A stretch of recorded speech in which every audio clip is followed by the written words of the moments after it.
রক্তরাঙ্গা হাত শাড়ির আঁচলে মুছে একটা চেয়ারে বসলেন অনামিকা আকবর। তারপর হাতে থাকা একটি সার্জারি নাইফ নিয়ে তার সামনে বসা লোকটার হাতে অ্যালোপ্যাথারি ছুরি আঘাত করতে থাকলো। তারপর পাশে থালা পাত্রের মধ্য থেকে লবণ মরিচের গুঁড়াগুলো হাতে নিয়ে বলল, গৃহিণী তো, তাই অভ্যাস আর গেল না লবণ মরিচ নিয়ে খেলার। তারপর লোকটার হাতে এক প্রকার ডলতে ডলতে লাগিয়ে দিল। লোকটা জ্বালা পোড়ায় চেঁচিয়ে উঠল।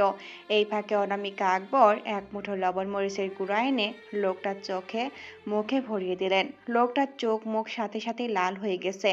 লোকটা চেঁচিয়ে ওঠে, ঝাল ঝাল, আল্লাহ ওয়াস্তে আমারে ছাইরা দেন।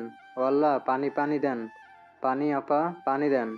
অনামিকা আকবর টেবিলে থেকে একটা পানির বোতল এনে লোকটার সামনে ধরে। লোকটা পানি পাবে বলে তার চোখ জ্বলজ্বল করে ওঠে, কিন্তু তার আশায় পানি ঢেলে দেন অনামিকা আকবর। তার হাতে থাকা পানির বোতলের পানি পুরোটা মাটিতে ফেলে দিলেন। লোকটা চেঁচিয়ে ওঠেন, আর এদিকে লোকটা চিৎকার করতে থাকলো। প্রায় 10 মিনিট পর লোকটা এবার বলতে শুরু করলো, আমি বলবো, সব বলবো, আল্লাহর দোহাই লাগে, আমাকে একটু পানি দেন। অনামিকা আকবর হাতে ইশারায় একটা ছেলেকে বলল পানি আনতে। ছেলেটা পানি এনে অনামিকা আকবরের সামনে আসতেই অনামিকা আকবর ইশারায় বললেন লোকটাকে পানি খাওয়াতে। লোকটা পানি খাওয়ার পর অনামিকা আকবর বলল, যা বলবি সত্যি বলবি, না হয় দেখলি তো তোর বন্ধুর কি অবস্থা করেছে, তোরও হবে যদি মিথ্যা বলিস। লোকটা বলতে শুরু করলো, আমি তখন প্রচুর ঋণে জর্জরিত হয়ে গিয়েছিলাম। ঋণের এত টাকা আমার পক্ষে এই সাধারণ দারোয়ানের কাজের মাধ্যমে সম্ভব ছিল না। আমি কি করব, কিভাবে বুঝতে পারছিলাম না। এমন সময় ডিউটি করছিলাম, হঠাৎ একটা ফোনে তারা বলল আমি যাতে আকবর ভিলার দরজাটা না লাগাই একদিনের জন্য, আর বাড়ির সব গাড়ি কোনোভাবে অচল করে দেই। আমি রাজি হতে চাইনি, কিন্তু তারা আমাকে প্রচুর টাকা পাঠায় আর বলে আমার সব ঋণের টাকা নাকি তারা পরিশোধ করবে। আমি লোভে পড়ে যাই এত এত টাকা। তারপর আমার ঋণ ও শোধ আমি নতুনভাবে নিজের সাথে আমার সন্তানের নিয়ে বাঁচব, তাই আমি রাজিও হয়ে যাই। তাদের উদ্দেশ্য ছিল আকবর ভিলার প্রতিটা প্রাণকে নিঃশেষে করা, কিন্তু তারা তো করতে পারেনি। আমি যখন সবটা বুঝি তখন আমার পরিবার নিয়ে পালিয়ে যাই। দয়া করে আমাকে ছেড়ে ছেড়ে দিন। আমার 10 বছরের একটা বাচ্চা আছে, দয়া করুন আমার উপর। আমার বাচ্চার এতিম করবেন না। এরই মধ্যে আকশা লোকটার সামনে এসে উপস্থিত হলেন। তার হাতে একটি রিভলভার। চোখটা লাল মনে হচ্ছে, ভেতরে রক্ত জমছে। আকশা লোকটার পায়ের উপর পাড়া দিয়ে বলল, তোরা বাঁচতে দিয়েছিলি আমার মা বাবা ভাইকে? না, দিসনি। তখন তো দয়া আসেনি মনে, অকৃতজ্ঞের দল। এই, তোদের আমার বাবা রাস্তা থেকে এনে কাজ দিয়েছিল, তাই না? যখন তোদের কাছে খাবার খাওয়ার টাকাটা পর্যন্ত ছিল না, তার পেটে কিভাবে ছুরি ঢুকালি কুত্তার বাচ্চা? এখন কেন নিজের বাচ্চারা এতিম হবে বলে জীবন ভিক্ষা চাচ্ছিস, যেখানে তোরা আমাকেই এতিম করেছিস? এই দেখ, আমার কেউ নেই, আমি এতিম। তোর সন্তানও হবে ঠিক আমার মতো, কিন্তু তাদের মায়াময় ছায়া হিসেবে মা থাকবে। আমার তো আমার তো কেউ নেই। আমার জ্বরে তো কেউ মাথায় হাত দেওয়ার মতো থাকলো না। কেন করলে বল, কেন করলে? কেন আমারে এতিম করলি, বেঈমানের দল? তারপর 3টা শুট করলো লোকটার মাথা ও বুকের বাপাস বরাবর। লোকটা চেয়ার নিয়ে মাটিতে পড়ে গেল, কিন্তু আকশা থামলো না। হেলোপ্যাথারি গুলি ছুটতেই থাকে। অনেক কষ্টে অনামিকা আকবর আকশাকে থামিয়ে বলে, দেখ, এর জন্যই আমি তোকে আজ আনতে চাইনি। এর থেকে আরও তথ্য বের করা যেত। আর কি করলি? এসেই গুলি করে দিলি, বেদবটাকে উপরে পাঠিয়ে দিলি। মামনি, আমার কাছে এই বাইকচোরদের থেকেও ভালো তথ্য আছে। এখন শুধু জাল বিছাবো আর তার হাতের নাগালে। অনামিকা আকবর আর আকশা একে অপরের দিকে তাকিয়ে বাঁকা হেসেই বলে, দ্য গেম স্টার্টস নাও।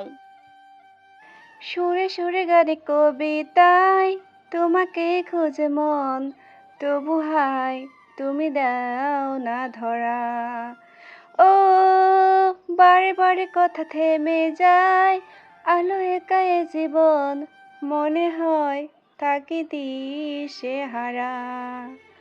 মনের অনুরাগে বাজে কুল রাগিনী, কাছে এসে কেন কাছে আসতে পারিনি, আমি আজও বুঝিনি, আমি আজও বুঝিনি তোমার আমার প্রেম, আমি আজও বুঝিনি, ওই চোখের চাওয়াতে প্রেম আজও বুঝিনি।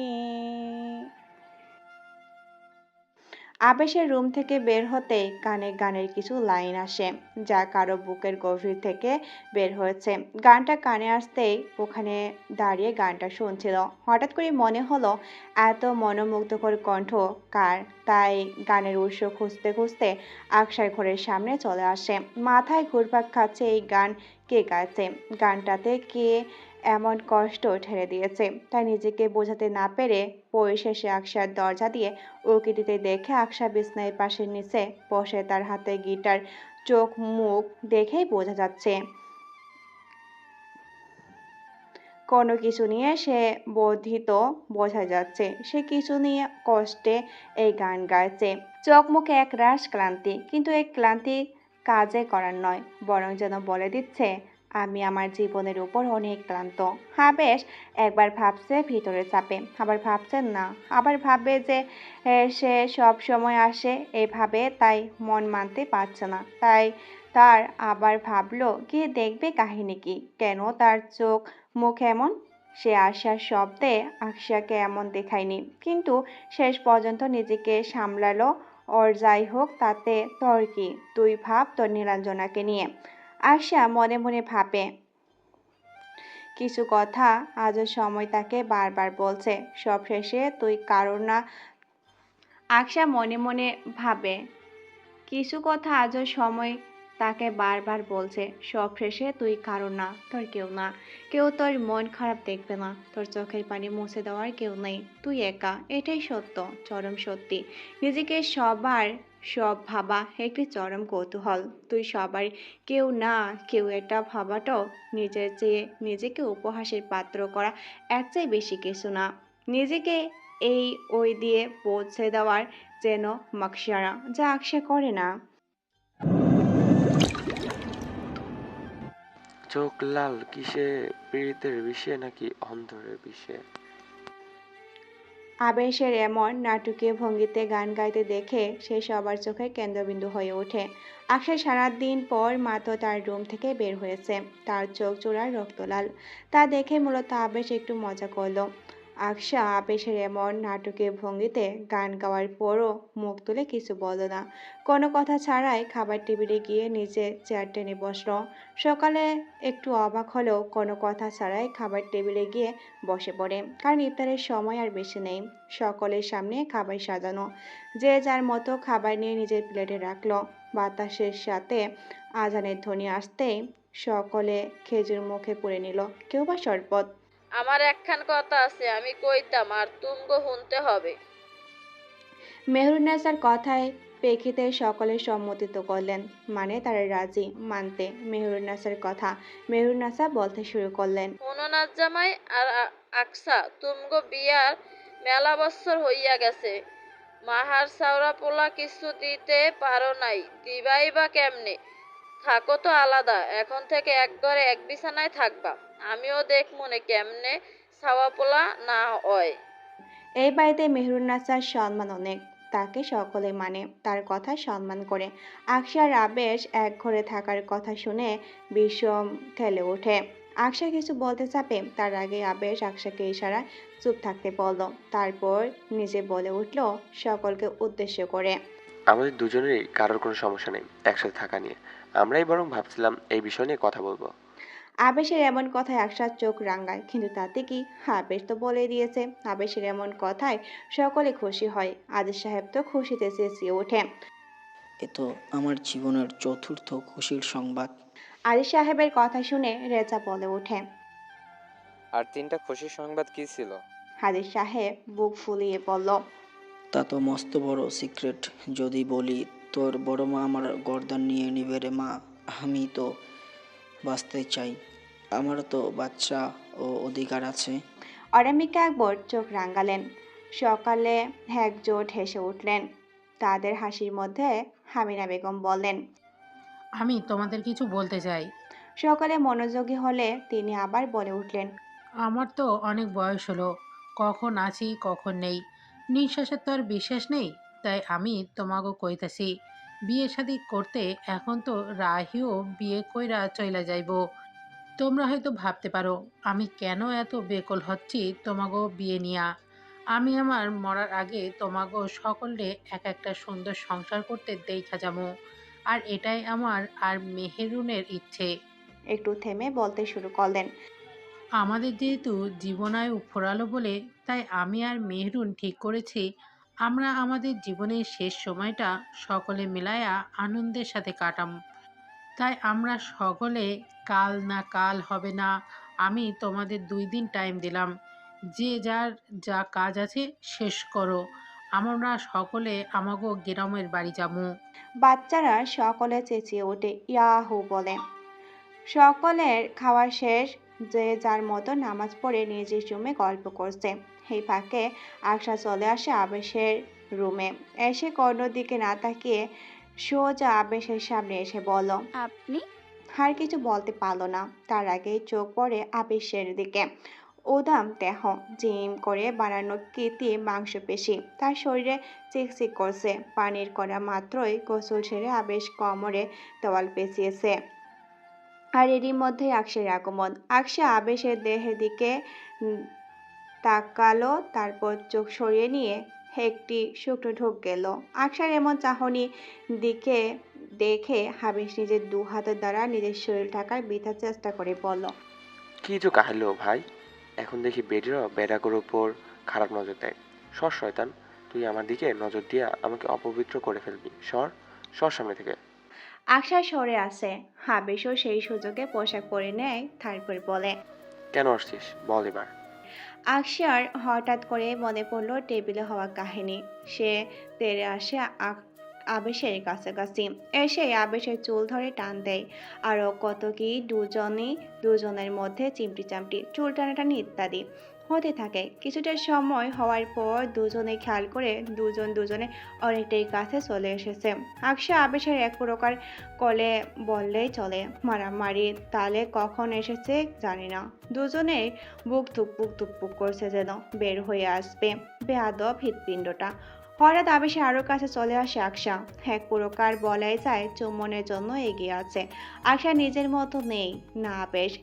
দুজনেই বুঝতেও পারছে না তারা কি করতে যাচ্ছে।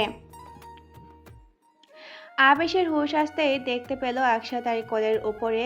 কোনো কিছু না ভেবে আকশাকে এক ধাক্কায় ফেলে দিয়ে মেঝেতে, তারপর নিচে ঠোঁট থেকে বলে ওঠে। তোর সাহস কি করে হলো আমার নীলাঞ্জনার অধিকার হনন করার? সর বেয়াদব বেটি, ভণ্ড নেত্রী কোথাকার। আকশা রাগী চোখে চেয়ে থেকে নিজের কষ্ট করে উঠে মেঝে থেকে, কেননা এভাবে আবেশের ধাক্কায় বেচারি অনেক ব্যথা পেয়েছে কোমরে। কোনো মতো উঠে দরজার দিকে হাঁটা দেয়। হঠাৎ কি মনে করে যেন থেমে পিছনে ফিরে আবেশের দিকে চেয়ে, তারপর আবারও আবেশের একেবারে সামনে চলে আসে। তাদের মধ্যে 1 কি 2 সেন্টিমিটারের পার্থক্য। আবেশের প্রচুর অস্বস্তি লাগছে। আকশা এক দৃষ্টিতে আবেশের দিকে চেয়ে থেকে আবেশের কলার টান দিয়ে নিজের দিকে আনলো। একজন আরেকজনের ঠোঁট ছোঁয়াছুঁই। আবেশের দৃষ্টি অবাধ্য হচ্ছে। হঠাৎ আবেশে অনুভব করে তার ওষ্ঠ আকশার উষ্ঠে। আকশা সরে যেতে চাইলেও আবার সরল না একবার। ধীরে ধীরে আবেশের হাত আকশার কোমরে বিচরণ করতে শুরু করলো। আকশা আবেশকে ধাক্কা দিয়ে সরাতে চাইলো, কিন্তু পারলো না। আবেশ মগ্ন আকশার ওষ্ঠের মধুময় সুধা পান করতে। আকশার এবার অস্বস্তিরতা কাজ করতে লাগলো। 5 মিনিটের মতো সময় পার হয়ে যায়। 5 মিনিটের মতো সময় পার হওয়ার পরও কিন্তু আবেশ ঠোঁট ছাড়ার নামগন্ধই নেই। নিজের চালে যে নিজেই ফেসে গেছে এটাই বুঝতেই বাকি নেই। তাই সে আবেশকে সরে একটা কোমরে বসিয়ে দিল লাথি। আবেশ চড়ে দিয়ে আকশাকে নিজের বাহুবন্ধ থেকে। আবেশ চিৎকার করে বলে। আহ কুত্তা নাকি তুই? কামড় দিলি কেন? আশা নিজের ওষ্ঠ হাতের পিঠে নিয়ে মুচকি হেসে বলে, আপনি আমাকে চুমু দিচ্ছিলেন কেন? তুই তো প্রথমে শুরু করলি, আর আমি কন্টিনিউ করলে দোষ। আশা কিছু বলতে চাপে তার আগে আবেশ বলে ওঠে। চল 6-9 করি। আবেশের কথা না বুঝতে পারে আকসা বলল, 6-9 মানে কি? 6-9 আবার কিভাবে করে? আবেশ ঠোঁট কামড়ে বাঁকা হেসে বলল, চল বিছানায়, আমি তোকে দেখিয়ে দিই। আর তুই যদি বলিস এখানে আমার সমস্যা নেই, এখানে করতে, চল করি। আবেশের কথায় আকসা বুঝতে পেরে রেগে পড়ল। সর, শালা লুচ্চা, নষ্টা পুরুষ। কথাটা বলে এক দৌড়ে চলে গেল আকসা। আর আবেশ ঠোঁটে হাত রেখে মুচকি হেসে বলে উঠল। Yummy, I like this taste. সকলে রেডি হয়ে নিচে এসে আজ তাদের গ্রামের বাড়ি যাওয়ারই কথা। আজ 20 রোজা। রোজা রেখে জানরিতে সমস্যা হলেও কারো কিছু করেন নেই। আমিনা বেগম যখন বলেছে সকলে তার কথা শুনতেই হবে। প্রায় সকলে রেডি হয়ে নিচে নেমে এসেছে। আবির দাঁড়িয়ে আছে নিচে। আর কিছুক্ষণ পর পর বলছে কতক্ষণ। হঠাৎ চোখ যায় সিঁড়ি বেয়ে নামতে থাকা আকসার পরনে ডার্ট রেড শার্ট আর ফরমাল প্যান্ট। উজ্জ্বল শ্যামলা শরীরে আকসাকে জান্নাতি হরির মতো লাগছে। মুখে কোনো মেকআপের ছোঁয়াও নেই। লুট আকারের লিপস্টিক আর সানস্ক্রিন লাগালে আর কিছু নেই মুখে, হেতেই যেন কনহর। আবেশের চোখ আজ মুগ্ধতায় ভরা। আবেশ আকসাকে দেখে বুকে হাত দিয়ে মনে মনে বলে, এখন তো দেখি মনের মধ্যে হিন্দি সিনেমার মতো গান বাজতেছে। তুঝে দেখা তো ইয়ে জানা সনম, প্যার হোতা হে ইয়ে না। তারপর নিজেকে নিজেই বলে, এই বেয়াদব, তুই না নীলাঞ্জনাকে ভালোবাসিস, তাহলে ওর দিকে চোখ আটকে কেন? আকসার নামতে নামতে তারও চোখ যায় আবেশের দিকে। বিড়বিড় করছে। তার পরনে খয়েরি রঙের পাঞ্জাবি আর সাদা পাজামা। আকসা মনে মনে বলে, এ কি ভাই, তুই বেটা মানুষ, তুই এত সুন্দর হবি কেন? হুম, একে দেখি কোন বেটি না বুকে হাত দিব। নেমে সবার সাথে দাঁড়ালো আকসা। হঠাৎ আবেশের চোখ যায় আকসার কাঁধে থাকা পেটি ক্যারি করা ব্যাগের মধ্যে একটি সাদা বিড়াল সুন্দর করে ঘুমিয়ে আছে। ফুরুকুচকেই বলল।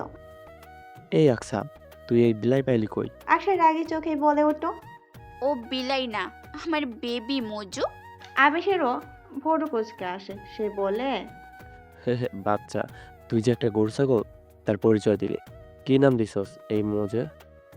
আর কিছু বলবে তার আগে রায়ান বলে, ভাই, আমি তো বলছিলাম বিরিয়ানি দিতে, কিন্তু দিল মোজো। সকলে হেসে উঠল। আনিস বলে উঠল আবার, তা এডা আসিল কই এতদিন? আকসা এতটাই সময় রেখে সকলের দিকে রাগে চোখে চেয়েছিল। কোনো কথা না বলেই চলে গেল। মজাও আকসার প্রাণের চেয়ে প্রিয়। তাকে নিয়ে কেউ কোনো কথা বললে তার অনেক রাগ হয়। এতদিন মজকে তার এক ফ্রেন্ড নিজের কাছে রেখেছিল। আকসা অনেক ব্যস্ত ছিল, যত্ন করতে পারছিল না, তাই ওর ফ্রেন্ড মজকে নিজের কাছে রেখেছিল। আর সকালে দিয়ে গিয়েছে ওনাকে। সকালে নিজ নিজ নির্ধারিত গাড়িতে উঠে বসলো। গাড়ি চলছে নিজ নিজ গতিতে। আবেশের গাড়িতে সকল কাজে নিয়ে উঠেছে। সকালে উঠলেও আকসা দেখা নেই। আবেশ এখনো পর্যন্ত পায়নি। গাড়ি চলছে নিজের গতিতে। আবেগ গাড়িটা জানলা খুলে গাড়ি ড্রাইভ করছে। হঠাৎ কেয়ার করলো তাদের গাড়ির সাথে একটা বাইক সমান গতিতে চলছে। বাইকটি ড্রাইভ করছে একটি মেয়ে। আবেশের ইন্টারেস্টিং লাগলো, কি এই মেয়েটা এত সুন্দর করে কার ড্রাইভ করছে। গাড়ি থেমে থামলো। বাইকটাও আবেশ এবার ভালো করে তাকালো। হে, এটা আকসা। আবেশের মধ্যে কাজ উঠিয়ে ফেলছিল। কাজ নামিয়ে আবেশ বলে উঠলো, কি রে, তুই দেখি বাইকও চালাতে পারিস। আকসা আবেশের দিকে চেঁচিয়ে বলল, শালা শ্বশুরের পোলা, তুই কি আমারে পুকি ভাবছোস? আমি বাইক না, শুধু কারও চালাতে পারি। সকলে মিলে দীর্ঘ 4 ঘন্টার মতো যাত্রা শেষ করে সকলে পুরাতন দেওয়ান ভিটা এসে পৌঁছালো। এই দেওয়ান মঞ্জিলের ইতিহাস 100 বছরের চেয়েও পুরাতন। সকলের ধারণা এই বাড়িটি ছিল তখনকার রাজবাড়ি। রাজার রাজত্ব শেষের সময় আবেশের দাদা দাদি এই বাড়িটি কিনেছিল। বাইরে থেকে পুরাতন ভিটা বাড়ি মনে হলো, ভিতরে থেকে এর পরিচিত ভিন্ন। ভিতর থেকে দেখলে যে কেউ বলবে এখনো রাজার মহল। পুরাতনের থেকে সমাঞ্চল রেখে আধুনিক আসবাব দিয়ে ভরা। সকলে দেওয়ান ভিটার বাড়ির ড্রয়িং রুমে প্রবেশ করতেই এখানকার কেয়ারটেকার মুরালি চাচা যার যার রুমে কোথায় কার কার রুম কোনটা বলে দেন। আকশা আর আবেশের মুখ তখনও কালো হয়ে গেল, কেননা আকশা আর আবেশের একই রুমে থাকতে হবে। কারণটা এর আগেই তারা সায় জানিয়েছিল তারা একসাথে থাকতে রাজি। আবেশ শুধু একাই মত দিয়েছে, আকশা তো নয়। তাই আকশা রেগে যায়, কিছু বলতে যাবে তার আগে আবেশ তার হাত শক্ত করে ধরে চোখের ইশারায় বলল চুপ থাকতে। তারপর আকশার হাত ধরে টানতে টানতে নিজেদের রুমের দিকে পা বাড়ায়। যেতে যেতে আকশাকে মনে করিয়ে দেয় তাদের চুক্তির কথা। অবশ্য তারা যদি একটি বার যাওয়ার সময় পিছনে ফিরতো তবে দেখতে পেত তাদের চলে যাওয়ার দিকে তাকিয়ে কেউ চোখে পানি নিয়ে তাকিয়ে আছে। আকশা রুমে এসে আবেশের হাতটা ছাড়া দিয়ে ফেলে দিয়ে বলল, আপনি এমনটা করলেন কেন? আবেশ বাঁকা হেসে বলল। 6-9 করতে। আকশা রাগে আঙ্গুল উঁচু করে বলল। আপনি আবেশ ঠোঁট কামড়ে বলল। আমি কি শুরু করব? আবেশের এমন লাগাম ছাড়া কথা শুনে আকশা রেগে বলল। আপনি একটা নষ্ট পুরুষ, একেবারেই নষ্ট। আকশা কথা বলে রুম থেকে চলে যেতে নিলে আবেশ বলে ওঠে। এই শোন, এই এই বুটকি, আকশা এবার চোখ তুলে তাকালো। এই বুটকি শোন তো। আকশা এবার আবেশের পুরো সামনে চলে আসে, এসে আঙ্গুল উঁচু করে বলে। আমি ভূত, আমি ভূতকি হুম। আবেশ আকশার দিকে ঝুঁকে এসে আকশার মুখে লাল আভা ফুটে ওঠে। আবেশ বাঁকা হাসি দিয়ে বলে।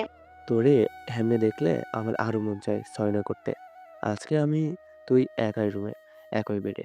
আকশা বুঝতে পারে এর সাথে লাগা যাবে না, এ ইচ্ছে করে তার পিছে লাগছে, তাই এটে অয়নভাবে টাইট দিতে হবে। আকশা কিছু একটা ভেবে বাঁকা হেসে বলল। ভাইয়া, আমি বলি কি, 6-9 করার কথাটা বাদ দিয়ে আজ রাতের কথা ভাবেন। আজকে রাতে মেঝেতে কিভাবে গড়াগড়ি করে ঘুমাবেন?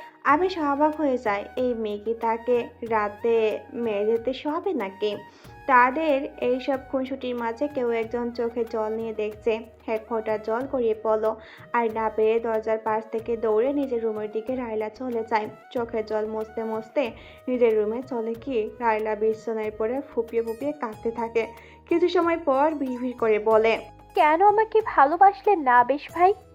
আমার ভালোবাসায় কি কমতি ছিল আবেশ ভাই? আমার হয়ে যান আপনি। আমি আপনাকে কোনোদিনও একবারের জন্য আফসোস করতে দিব না। সত্যি বলছি, একটা বারের জন্য হলেও আমার হন। একটা বারের জন্য আমাকে মিথ্যে হলেও বলেন ভালোবাসি। আমার উপর একটা বারের জন্য দয়া করুন। মিথ্যা বলা তো মহাপাপ। আপনি না হয় একটিবার এই পাপ করেন, আমি না হয় আপনার সব পাপ নিজের করে নেব। বেলা পড়েছে, সন্ধ্যা নামবে বলে। আকশাও সকালে মিলে ঠিক করেছে আজ তারা অনেকটা সময় একসাথে আড্ডা দিবে। কিন্তু সমস্যা হয় তখন যখন আমিনা বেগম কড়া গলায় বলে দেন সন্ধ্যার পর যেন কাউকে ছাদে না দেখে। আরও বলেন এই শহর না, এটা গ্রাম, এখানে নাকি কত কির ছায়া টায়া আছে। সবাই মন খারাপ করে বসতে যাবে তখনই রেজা চেঁচিয়ে ওঠে। আরে ভাইয়া আপুরা, তোমরা মোড়ের 12টা বাজায়ও না, আজ আমরা আড্ডা তো দেব। সকলের মধ্যে থেকে রাহা বলে ওঠে। কিভাবে? ছাদে তো যাওয়া নিষেধ, আর রুমে বসে কি আড্ডা দেব? ধুর, ভাল লাগে না। রেজা একগাল হেসে বলে। আরে আপু থামো তো, শোনো, আমি এসে যখন পুরো বাড়ি ঘুরছিলাম তখন দেখলাম বড় ছাদের মতো খোলা করিডোর। ওই জায়গাটা কিন্তু আড্ডার জন্য পুরো পারফেক্ট। চলো সবাই মিলে দেখবো। সকালে গিয়ে আসতেই অবাক হয়, কেননা রাজাদের মতো বড় করিডোরটা অনেক সুন্দর। আশেপাশে দিয়ে বাতাস বইছে, মাথার উপর ছাদ, তার সুরক্ষার জন্য করিডোরের পাশ ঘেঁষে রেলিং, আরও কাছে আরাম করে চেয়ার। দেখেই বোঝা যাচ্ছে কোনো রাজা তার অনেক শোক ও ভালোবাসা দিয়ে এই প্রাসাদটা গড়েছিল। সকালে পাটি বিছিয়ে বসে, আশেপাশে ছড়ানো ছিটানো নানা শুকনো খাবার। সকলে বসতেই মাহিম বলে ওঠে। ভাই, আজকে কি নিয়ে শুরু করবে ভাই? এমন কিছু দিয়ে শুরু করো যাতে আড্ডাটা মজে ওঠে। রায়ান বলে ওঠে। আমি বলবো, সবাই শোন এমন একটা বিষয় যা এমন কেউ জানে না। সকলে মনোযোগী হলো। রায়ান আবার বলে উঠল। আমাদের আকসা এসএসসির পি টেস্টে পর্যন্ত ফেলের উপর ফেল মেরেছে। তারপর কি হলেছে জানে না, জানবা কিভাবে? আমি বলি, তোমরা শোনো। একদিন এক আন্টি এসে তাকে সেই লেভেলের অপমান করল। বড় মাকে বলল, এ কি মেয়ে গো তোমার? এর থেকে তো একটা দুধে বাচ্চাও ভালো, অন্তত কথা শুনে। তোমার বড় মা তো পুরুই খ্যাত। এই মেয়েকে তোমার দেখলের জন্য চয়েস করছো? একে ডিভোর্স দিয়ে দাও, আমি শিক্ষিত মেয়ে দেখে দিবনে। ভালো দেখে দেন। আকসা অন ফায়ার হয়ে 3 মাসে পড়াশোনা করে A+, তাও আবার ভাবা যায়? সকলে একজোটে হেসে উঠল, তারপর আবার বলতে শুরু করলো। তারপর আবার কলেজ লাইফ থেকে ফেল। বাবার কাছে কলেজের প্রিন্সিপাল নালিশ দিলেন এবং সোজাসাপটা বলে দিলেন, এই মেয়েকে আমরা পরীক্ষা দিতে দিব না। পরে বাবা এসে বলল, আকসাকে বলল, তুই যদি এবার এইচএসসিতে পাশ করতে পারিস তো আমি তোর চাওয়া যে কোনো একটি ইচ্ছে পূরণ করব। এই ছিল বাবার ভুল। এই মহান ব্যক্তি 5 মাস ঘরবন্দি হয়ে পরে গোল্ডেন A+ পেল ভাই। তারপর আবদার রাজনৈতিক করবে। সকলে আরো কিছুক্ষণ হাসি তামাশার মাঝে সবার শেষে তারা ডিসিশন নিল তারা একটি গানের লড়াই করবে, যে হারবে কাল সে তাদের সকলকে ট্রিট দিবে। তারপর সকলে নির্ধারণ করলো গান গাইবে তারা 5 জন। তারা হলো আকসা, রায়ান, রায়লা, মাহিম, রায়ান। কিন্তু আকসা এতে মানা করে দিল। হাতের ল্যাপটপ হাতে নিয়ে কাজ করতে করতে বলল, আমি কাজে বিজি আছি, আমি নেই, তোরা তোদের মতো করে কন্টিনিউ কর। সকলে শেষমেশ বাধ্য হয়ে রাজি হয়। রায়ান হাতে গিটার নিয়ে টুংটাং আওয়াজ তুলে গাইতে শুরু করে। না লেখা চিঠিগুলো মন পাহারায়, আমি শুধু চেয়েছি তোমায়, আমি শুধু চেয়েছি তোমায়। তারপর না থেমে ভাই, বলে, আর গান না ভাই, আর গাইতে পারুম না। এমনিতেই ঠান্ডায় গলা ভেঙে আসছে, আমি আর পারবো না। এরপর রায়লা চেঁচিয়ে ওঠে। এবার আমি গাইবো, তাও আবার একজনকে উদ্দেশ্য করে। তারপর রায়হানকে বলে ওঠে। ভাইয়া, তুমি আমার জন্য গিটারটা বাজাবে প্লিজ? রায়হান মাথা নেড়ে গিটারে আঙ্গুল দিয়ে টুংটাং আওয়াজ তোলে। আর রায়লা আবেশের দিকে চেয়ে গাইতে শুরু করবে তার আগে আকশা গাইতে শুরু করলো। ভেবে দেখেছো কি তারাও যত আলোক বৃষ্য দূরে, তারাও দূরে, তুমি আর আমি যাই ক্রমে ক্রমে সরে সরে। ভেবে দেখেছো কি তারাও যত আলোক বৃষ্য দূরে, তারও দূরে। সরি সরি ধুর। ভেবে দেখেছো কি তারাও যত আলোক বৃষ্য দূরে, তারও দূরে। সকলে একসাথেই বলে উঠলো। এখন না, এই আড্ডাটার আসল মজা এসেছে।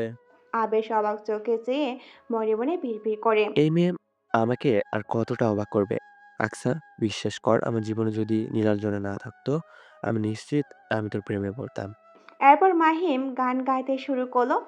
চলে গেছো তাতে কি, নতুন একটা পেয়েছি, তোমার চেয়ে অনেক সুন্দরী। লোকে আমাকে শোধাই, মানুষ কেন ছ্যাঁকা খাই। সকলে একজোরে হেসে উঠল। কয়েকজন বলে ওঠে নাটকীয় ভঙ্গিতে। সে কে যে আমাদের মাহিমের ছোটর মন ভেঙে দিল? সকলে হাসি মজা করে আড্ডা শেষ করলো। আবেশ রাত 1টার দিকে তার আর আকশার জন্য বরাদ্দকৃত রুমে ঢুকে দেখে আকশা এক পাশে আর মজ আরেক পাশে এলোমেলো হয়ে শুয়ে আছে। আকশাকে দেখে আবেশ ভুরু কুঁচকে আসে আর বলে ওঠে। তুই যদি পুরো খাটটা দখল করে থাকলে আমি ঘুমাবো কেমনে? আকশা আবেশের দিকে চেয়ে বলল। আমি কোনো বাংলা সিনেমার নায়িকা শাবনূর শাবানার মতো না যে বলবো, প্রিয় স্বামী আপনি বিছানায় সুন্দর করে ঘুমান আর আমি খেতা দিয়ে নিচে শুয়ে পড়বো। শেষে কথাটা একটু নাটকীয় ভঙ্গিতেই বলল। তার কথা শুনে আবেশের ভুরু কুঁচকে আসে। আবার তারপর আবাস আকশার মাথা করে বলে। তাহলে কি তুই আমাকে উপন্যাসের নায়কদের মতো ভাবছিস? আমি বলবো, তুমি আমি খাট ভাগাভাগি করে নেই। আবেশের এই কথা বলে বিছনা ছাড়তেই আকশা আঙ্গুল উঁচে বলে ওঠে। এই এই একদম খাটে আসবেন না, আপনার মতো নষ্ট পুরুষের সাথে আমি একই বেডে ঘুমাবই না। আপনার চরিত্র ঠিক নেই, কখন না 9-6 করেন, নষ্ট পুরুষ একটা। আবেশ ঠোঁট কামড়িয়ে বলে। ওইটা 9-6 না, ওইটা 6-9 হবে বৌদি। আকশা বলে। উল্টো হলে সমস্যা কি? একই তো। আবেশ বাঁকা হেসে বলে। কে বলেছে 6-9 আর 9-6 একই? এই কথা বলে খাটে শুতে গেলেই আবেশের চুল ধরে টান দেয় আকশা। আকশার এমন আক্রমণে আবেশ কি থেমে থাকার পাত্র, নাকি সেও আকশার চুল ধরে টান দিল? আবেশের আকশার চুল টানাটানি দেওয়াতে আকশা আবেশের হাতে কামড় দিয়ে দেয়, আর আবেশ ব্যথায় ছেড়ে দেয়। আকশার ঘাড়ে কামড় দেয়, আকশা ব্যথায় কোঁকড়ে যায়। তারপর আকশা আবেশের পেট বরাবর একটা লাথি দেয়, আর হাত ছেড়ে এবার আবেশের ঘাড়ে কামড় দেয়। আবেশ আরো জোরে চুল টেন দেয়, এবার ঘাড় ছেড়ে সোজা থুতনিতে কামড় বসে আকশা। তাদের এমন মারামারিতে পুরো বাড়ির মানুষ তাদের রুমে এসে উপস্থিত হয়। আকশা আবেশের পেটে লাথি আর থুতনিতে কামড় ও চুল ধরে আছে, আর আবেশ আকশার এক পা তার দু পায়ের দখলে এনে চুল টান দিয়ে আকশার ঘাড়ে কামড় দেয়। তাদের এই অবস্থা দেখে সকলের চোখ কপালে। আবেশ আসার সময় ভুলে দরজা লাগাতে ভুলে গিয়েছিল।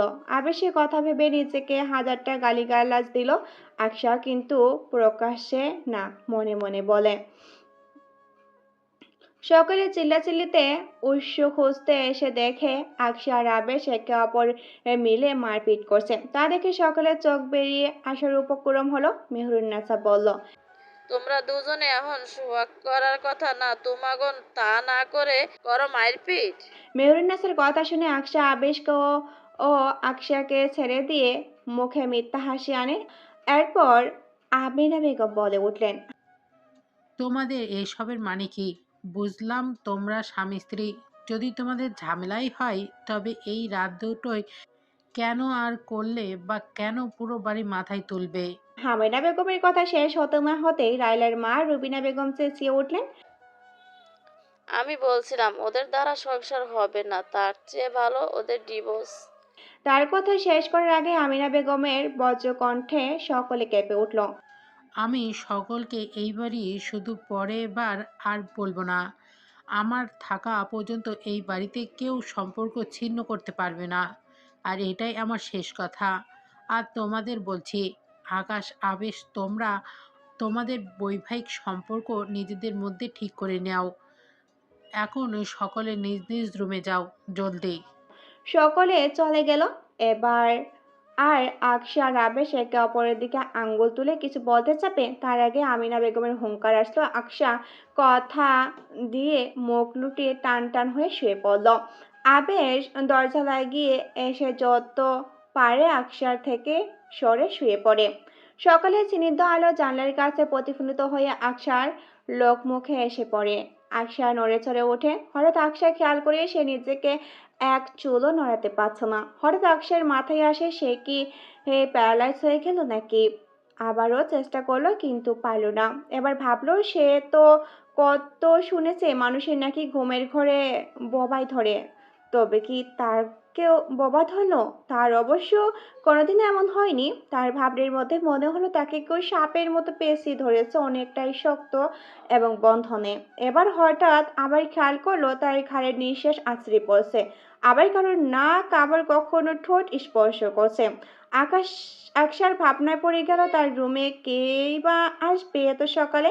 এর মধ্যে মনে পড়ে গেল আবেশের কথা, কালকে রাতের সব কথা। আকশা এবার চেঁচিয়ে উঠল, আহ, ছাড় আমারে শয়তান নষ্ট কোথাকার, ছাড় নষ্ট বেটা। আবেশ ঘুমের ঘোরে আকশার ঘাড় থেকে মুখ তুলে আকশাকে ঘুম জড়ানো কণ্ঠে বলল, পেকনি কোথাকার, সকাল সকাল জ্বালাচ্ছিস কেন? ঘুমাতে দে। এই কথা বলে আকশা ঘাড়ে আবার মুখ দিল। আকশা কেঁপে উঠল, বুকের ভিতর হৃদয় ঝড় তুলতে শুরু করলো। আকশা মনে মনে বলল, I hate this type of fucking feeling. তারপর নিজেকে শান্ত করে আবারও আবেশকে ধাক্কা দিয়ে পড়ল। শালা নষ্ট, উঠ। আমি কি তোর কোলবালিশ নাকি? ওঠ। আমার হাড় গোড় সব গুঁড়া গুঁড়া হইয়া গেল গো। আবেশ এবার একটু নড়ে, আবার আগের মতো শুয়ে পড়ল। আকশা এবার রেগে গিয়ে আবেশের কানের কাছে জোরে চেঁচিয়ে ওঠে।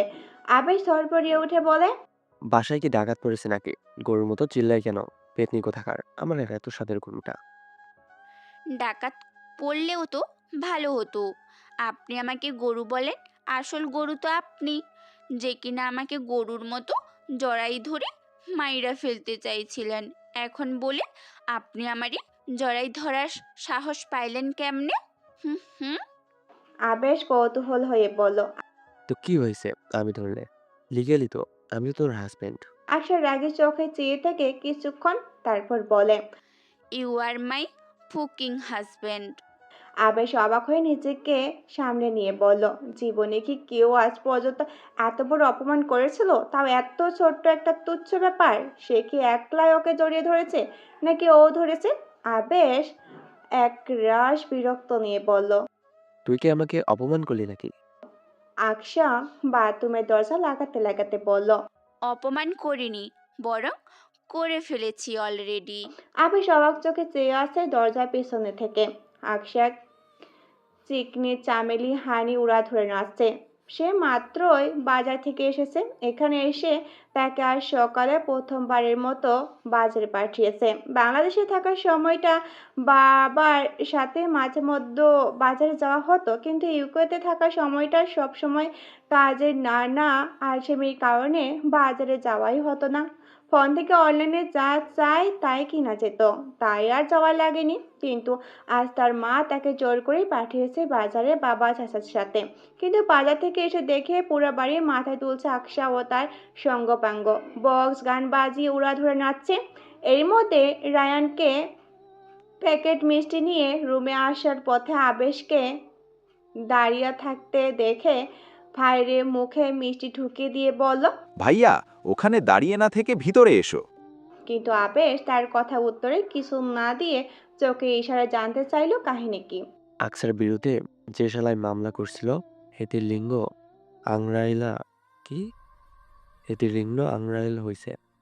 আর সব কুকিত্র এতে করে আকসা যে কিছু করে নাই তাও প্রমাণ হইছে। আকসাও আমাগো সবার নামে সব মামলা উঠা গেছে। আমি জানতো আকশা নামে বিরোধী পক্ষের লোক মামলা করেছে। তা নিয়ে কিছু না বলে ঘরে ঢুকে ফ্রেশ হতে চলে যায়। 15 মিনিট পর আবেশ বাথরুম থেকে বের হতেই দেখে তার মা অনামিকা আকবর রুমে আকশার সাথে কথা বলছে। তার কানে আসে কিছু কথা, যা ছিল এমন।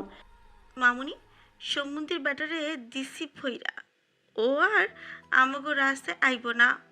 আর ওই মাদারবোর্ড শামসুলের খোঁজ পাইছে। আর কিছু শুনতে পারেনি। তার আগেই তার অবস্থা বুঝতে পেরে তারা চুপ হয়ে যায়। সকলে ডিসিশন নিয়েছে তারা এই গ্রামে, পাশের গ্রামে একটা বিশাল বড় প্রকৃতির রিসোর্ট আছে। সেটাই পুরো বাংলাদেশে ভাইরাল, সবাই আসে ঘুরতে। অনেক সুন্দর প্রকৃতির সৌন্দর্য দিয়ে ভরা।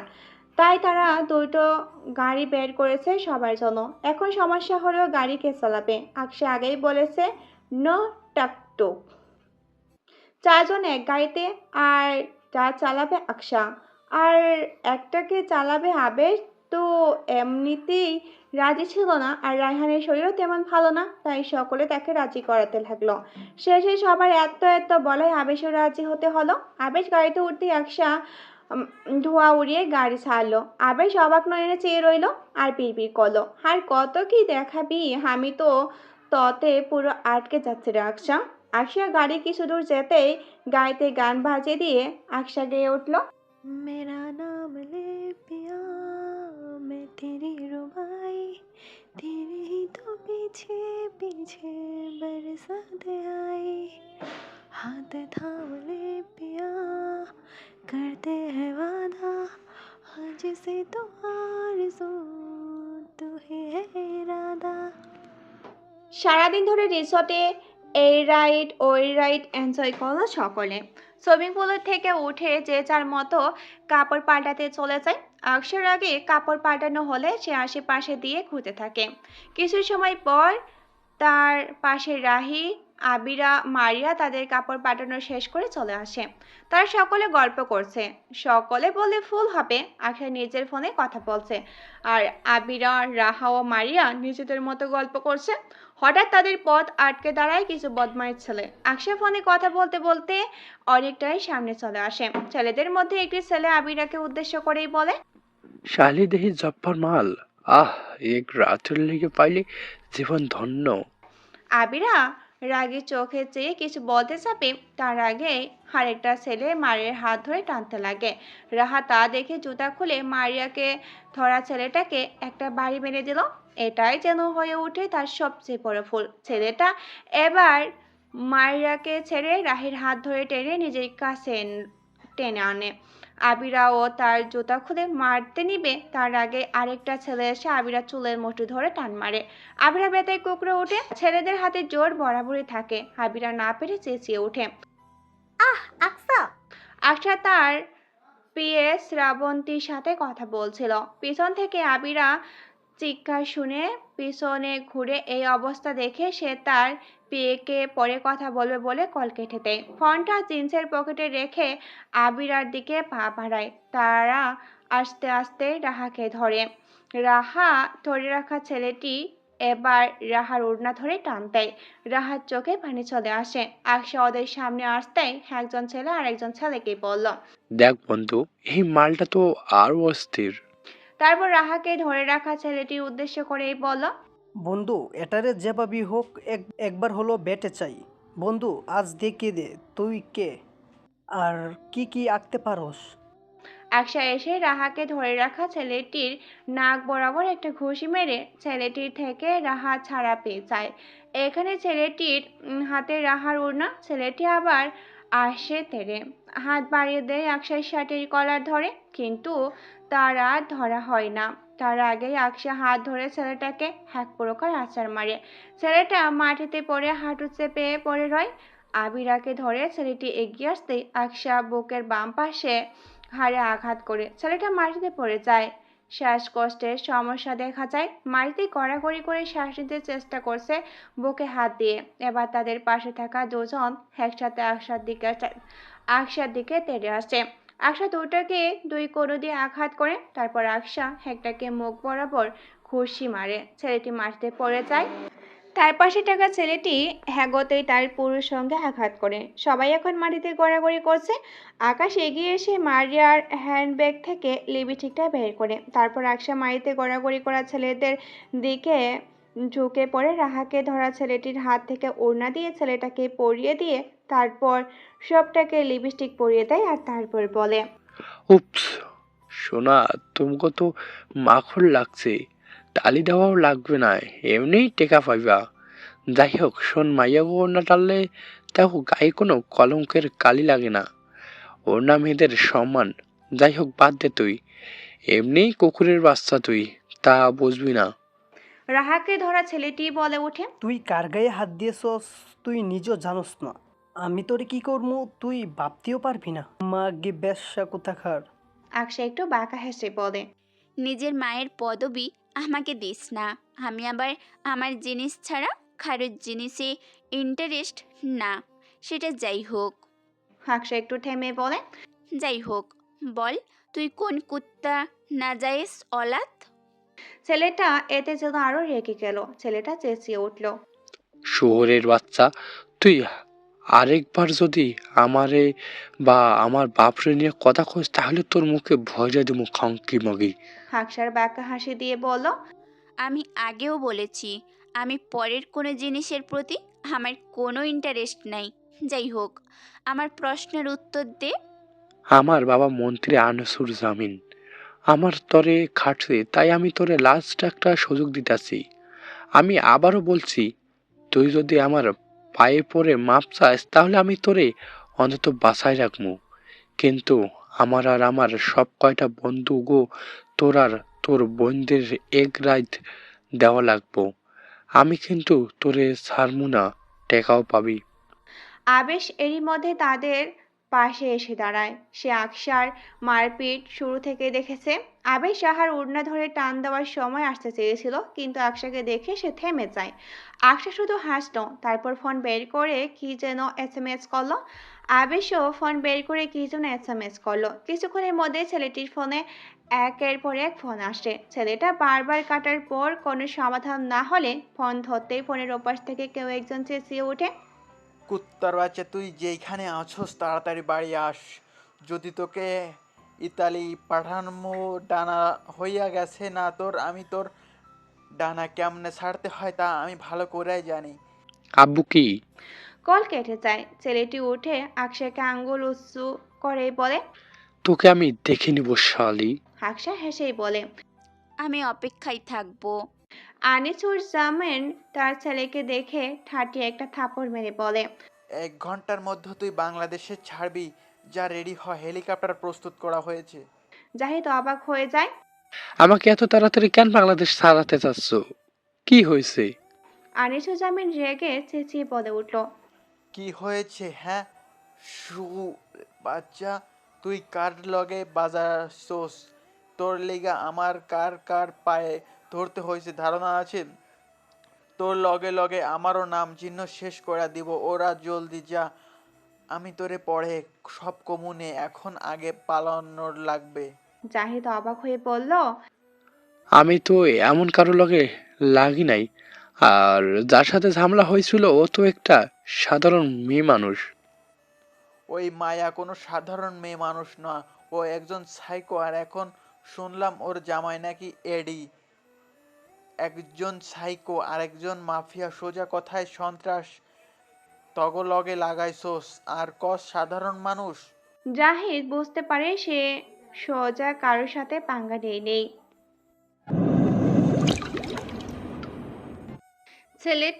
ছেলেকে আরো দুটো থাপ্পড় মারলেন আনিসুজ্জামান। বাবা ইবেন ব্যবহারে রেগে গেলেন জাহিদ। দাঁতে দাঁত চেপে বললেন। কি শুরু করছো আব্বু? একটা সাধারণ এমপি আর একজন ব্যবসায়ীর জন্য তুমি আমাকে বিদেশে পাঠিয়ে দিচ্ছ? কি আছে তাদের মধ্যে? আনিসুজ্জামান সহজরে আরেকটা থাপ্পড় মারলেন জাহিদের গালে। তারপর বললেন। আমি এই বয়সে আমার সন্তান হারাতে চাই না। আর ও কোনো সাধারণ ব্যবসায়ী না, ও অনেক বড় গ্যাংস্টার।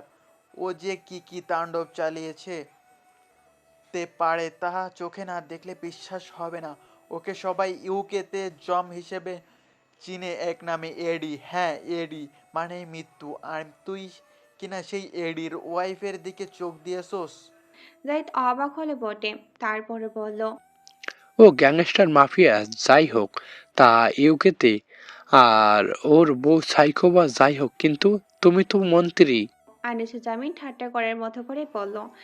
আমার মতো হাজার হাজার মন্ত্রী ওই এডি আর আকশা তারা তাদের পায়ের নিচে রাখে। আমি মন্ত্রী হলেও তারা আমাকে বানিয়েছে। আমার যা আছে তা তাদেরই দান। তারপর একটু থেমে আবার বলল। আমি আর কিছুই বলল না। এখন তোর যা ইচ্ছে, মরতে চাইলে মরতে পারিস, আর বাঁচতে চাইলে পথ খোলা আছে। জাহিদ রেগে চিবিয়ে চিবিয়ে বলল। আমি আজ হেরে আমি আজ হেরে হলেও চলে যাচ্ছি, কিন্তু আমি আবার ফিরবো। কিন্তু সেদিন জয় শুধু আমাকেই চিনবে। আমি জাহিদুর জামিন কথা দিচ্ছি। মৃত্যু ও মৃত্যু দাদা আমার কথার পথে শুধু বাধা আনতে পারবে, এ বাদে আর কেউ না। আবেশ আকশার পাশে দাঁড়িয়ে আছে এক নাগারে তাকিয়ে। তারপর ধীরে ধীরে আওড়ালো। থ্যাংক ইউ নেত্রী সাহেবা, নিজেকে ও আমার বোনদেরকে রক্ষা করার জন্য। আকশা কথার প্রেক্ষিতে একটু হাসল। তারপর আবেশকে পিছনে ফেলে সামনে চলতে শুরু করলো।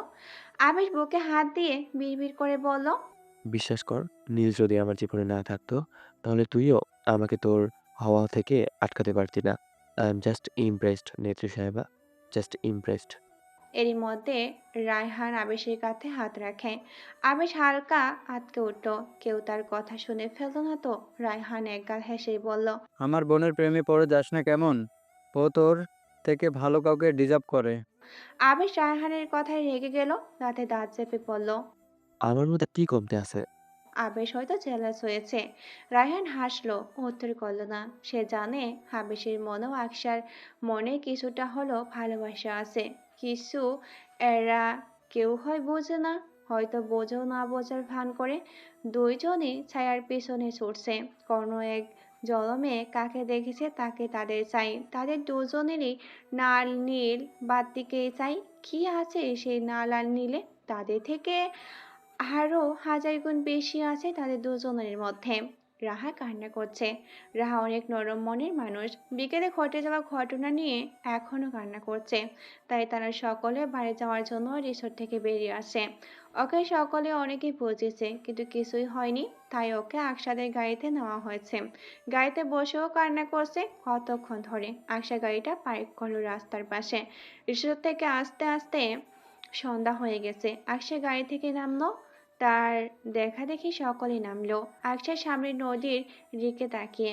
তারপর আকসা রায়লাকে উদ্দেশ্য করে বলে উঠল, জানিস লাইলা, মানুষ ভুল করে, অপরাধ করে, করবেই। কিছু কিছু মানুষ আছে যারা আমাদের গায়ে কলঙ্ক লেপ্টে দেয়। এতে আমরা কেন নিজেদের ভাঙবো বলতো? এতে তাদের কিছুই হবে না। তারা আরও উৎসাহ পেয়ে নতুন কারোর গায়ে কলঙ্ক লেপ্টে দিবে। তাই আমাদের উচিত তাদের ভেঙে চুরে শেষ করে দেওয়া। রাহার কান্না থামে। সে আকসার পাশে গিয়ে দাঁড়ায়। আকসা রাহার চোখের সামনে আশার পানি হাত দিয়ে মুছে দেয় আর বলে, মানুষ তার স্মৃতির কাছে অসহায়, যারা তাকে অসহায় করে। রাহা থমথমে মুখ নিয়ে আকসাকে শোধায়, তুই কি মাটি দিয়ে তৈরি আকশা? তোকে কি কোনো কিছুতেই কাঁদাতে পারে না? আন্টির আঙ্গুলের মৃত্যুর পর থেকে আমি তোর চোখে পানি দেখিনি আজ অবধি।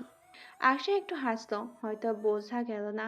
আকসা গম্ভীর মুখে বলল, আমি কান্নাতে নয়, কান্না করাতে বিশ্বাসী। কেন করলেন আপনি এমন? কেন আমার হয়ে রায়ানের গায়ে হাত তুললেন? শান্ত কণ্ঠ হয়ে এলো কথাটায়, যেন কি একটা অধিকার আছে। আবেশ ভাবানহীন কণ্ঠে জবাব দিল, জানি না করণ কি আর কেন।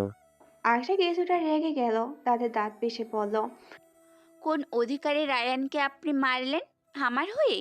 কোন অধিকারে আমার হয়ে কথা বললেন? আবেশ হালকা হেসে বলল, অধিকার? অধিকার তো আমার আছে, 3 কবুলের অধিকার। আমার হয়ে নয়, পুরো আপনিটাই তো আমার। আকসা হাসত, কিন্তু তার হাসিতে ছিল চরম উপহাস। এই কথা এখন মনে পড়লো আপনার? কথাটা বলে চলে যেতে নিলে আবেশ পিছন থেকে আকসার হাত ধরে বলল। ভালোবাসি। আকসা এক মুহূর্তের জন্য স্তব্ধ হয়ে গেল। হাত ছাড়িয়ে নিতে চাইলো, কিন্তু পারল না। আবেশ হাত ধরে টেনে নিজের বাহুতে ফেলল। আবেশের এক হাত আকসার পেটে আর এক হাত গলা পেঁচিয়ে। আকসা পেছনে না ঘুরে বলল, কিন্তু আমি না। আবেশ আকসাকে নিজের বাহুতে আগলে নিতে নিতেই বলল, তুই শুধু একবার আমার হয়ে যা। আমি তোর জন্য দরকার পড়লে দুনিয়া হয়ে লড়বো। শুধু তুই কথা দে, তুই আমার হয়ে থাকবি। আকসা হালকা হেসে বলল, আমি মেয়ে, ভালোবাসার জন্য না জনাব। আমাকে বলাই যায় ভালোবাসি, কিন্তু সারা জীবন ভালোবেসে আগলে রাখা যায় না। তারপর আবেশের দিকে ঘুরে চোখে চোখ রেখেই বলল, আপনি আমার জন্য সারা দুনিয়ার হয়ে লড়ে যখন আমার কাছে আসবেন, তখন দেখবেন আমি আপনার জন্য অস্ত্র হাতে যুদ্ধের জন্য দাঁড়িয়ে। আমি ধ্বংস। আবেশ আকসাকে অবাক করে বলল, আমি আমার শেষ নিঃশ্বাসে এসেও আমার ধ্বংসকে আপন করে নিয়ে বলবো, আমি আমার ধ্বংসপতিকে চাইবো, ভালোবাসবো। আকসা শুধু হাসত। আবেশ একটু হেসে বলল, তুই হয়তো ভাবছিস আমি নীলকে ভালোবেসে তোকে এই কথা কেন বলছি। ও আমার জাস্ট একটা আকর্ষণ ছিল, আর তুই আমার ভালোবাসা, যেটা আমি আজ বুঝতে পারছি। আকসা আবারও একটু হেসে বলল। আপনি ডায়লগ ভাইলোক বলতে পারেন জনাব। তারপর আবেশের বাহুবন্ধন থেকে বের হয়ে কিছুটা দূরে সরে যেতেই আবেশ বলল, আকসা, আমিও দেখবো তুই কিভাবে আমার প্রেমে না পড়িস। আকসা মাথা ঘুরে বলল, আকশা আকবরের সাথে গেম? আচ্ছা, হোক তাহলে গেম। আবেশ মুচকি হাসত। তারপর বুকে হাত দিয়ে বলল, মিসেস আবেশ, পাথরের বুকে ফুল ফুটিয়ে যদি বলেন পানি আর দিব না, তাহলে কি চলে? আকসা এতক্ষণে দরজা পার করে ফেলেছে। আবেশের কথা দরজার পাশ থেকে উঁকি দিয়ে বলল, পানি না, ডিভোর্স দিব। নিবেন জনাব? আবেশ রাগলো না, বরং মজা করে বলল, আমি আবার পরের জিনিসের প্রতি ইন্টারেস্ট রাখি না, ভণ্ডনেত্রী সাহেবা। আকসা অবাক হয়ে বলল, আপনি আমার ডায়লগ চুরি করছেন? আবেশ বাঁকা হেসে বলল, আমার চুরির দরকার কি? আপনি পুরোটাই তো আমার। আমি তাহলে আমার জিনিস কেন চুরি করব? আবেশের এমন কথায় আকশা অনেক অবাক হয়। এই লোক কয়েকদিনের ব্যবধানে এতটা পাল্টে গেল কিভাবে? আকশা কোনো কথা ছাড়াই চলে গেল। আবেশ আকশা চলে যাওয়ার দিকে চেয়ে থেকে আর মুচকি মুচকি হাসে। খাবার টেবিলে সবাই যে যার মতো। আকশা আবেশ মুখোমুখি টেবিলে বসে খাবার খাচ্ছে। কারো মুখে কোনো কথা নেই। হঠাৎ আকশা অনুভব করে তার পা বরাবর কেউ তার পা দিয়ে গভীরভাবে ছুঁয়ে দিচ্ছে। আকশার মুখে তখন খাবার। আকশার চোখ বড় বড় হয়ে যায়। নিচে তাকিয়ে দেখে ও পড়েছে না কে করছে তা বোঝার উপায় নেই। কারো মুখ দেখে আকশা ভাবনার মধ্যে পা দিয়ে চিমটি কাটলো। সে অজানা কাউকে। আকশা থমথমে খেলো। অনামিকা একবার এগিয়ে এসে বলল, কি হয়েছে নেনি? পানি খানে ধর। পানি এগিয়ে দিতে দিতে বলল কথাটা। অনামিকা আকবরের আকশার প্রতি এমন ভালোবাসা দেখে রুবিনা বেগম মুখ ঝামটা দিল। আকশা পানি মুখে দিতে আবারও একই রকম আবদ্ধ ছোঁয়া। কোনোমতে মুখে পানিটা খেয়ে আবেশের দিকে চাইতে দেখলো আবেশ পৃথিবীতে কি হয়েছে না হয়েছে তার কোনো মাথা ব্যথাই নেই। সে তার মতোই খাচ্ছে। এবার আকশা একটু থেমে গেল। যখন আবার পা তাকে স্পর্শ করে তখন সে সর্বশক্তি দিয়ে চিমটি কাটে। কিন্তু না, কারো কোনো ধরনের মুখ বিকৃত করতে দেখাই গেল না। আকশা আবার বুদ্ধি করে পায়ের পশম টান দিল। আবের চোখ সাথে সাথে বড় বড় করে ফেললো। তারপর আবার নিজেকে শান্ত করে নেয় যেন এই মুহূর্তে কিছুই হয়নি। পাশ থেকে রাহা মুচকি হেসে বলে, খাবার টেবিলেও যে কত কি দেখা লাগে আর সিঙ্গেল বলে।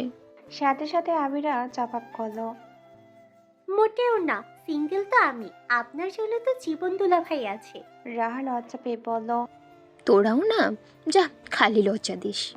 এভাবে হাসি খুনসুটি মিলিয়ে ভরে ওঠে খাবার টেবিল।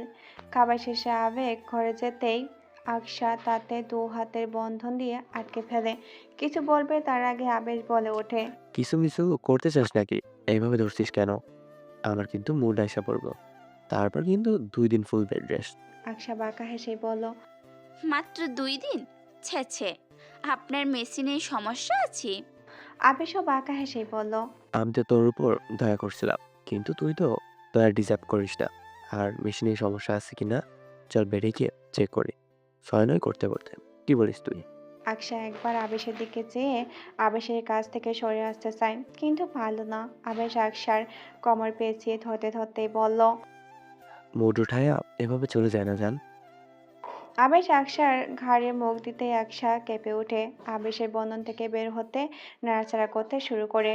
আবেশ ঘর লাগা কণ্ঠে বলে, যায় না শোনা। I don't control me, please tolerate baby. আপনি এমনটা করলেন কেন খাবার টেবিলে? আবেশ একই ভঙ্গিতে বলে। কেমনটা বেবি? আকশা বলল। বুঝেও না বোঝার ভান করেন না তো। আবেশ আকশাকে নিজের দিকে ঘুরিয়ে ঠোঁট বরাবর আঙ্গুল দিয়ে বলল। একদম চুপ, একটাও কথা না। আকশা চুপ হয়ে যায়। আবেশ আকশার উষ্ঠ বর্বর এগোতেই এমন সময় মাহিম মুখি দেয় আবেশের রুমে। এদের এমন অবস্থা দেখে মাহিম হাতের দ্বারা চোখ ঢেকে চেঁচিয়ে ওঠে। এ আমি কিছু দেখি নাই, সত্যি কিছু দেখি নাই, কিন্তু এই দেখো আমার চোখ ঢাকা।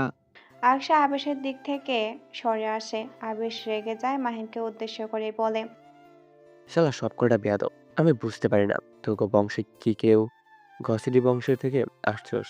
যখনই বউয়ের কাছে যাই কোনহান থেকে না কোনহান থেকে কেউ না কেউ উদয় হইব। তোগো কারো কি আমার আর আমার বউয়ের কাছে আসায় আশায় আগুন লাগে যায় নাকি? তারপরে একটু থেমেই বলল, কিসের জন্য এসেছিস? ভাই কালকেই তো ঠিক করলাম না, আজ গ্রাম ঘুরতে যাব। আবেশ ঘড়িতে টাইম দেখেই বলল। ওকে যা, আমরা রেডি হয়ে আসছি। মাহিম কোনো কথা ছাড়াই চলে গেল। সকালে সকাল সকাল বেরিয়ে পড়েছে। শীতের শুরুতে গ্রাম কেমন তা দেখতে।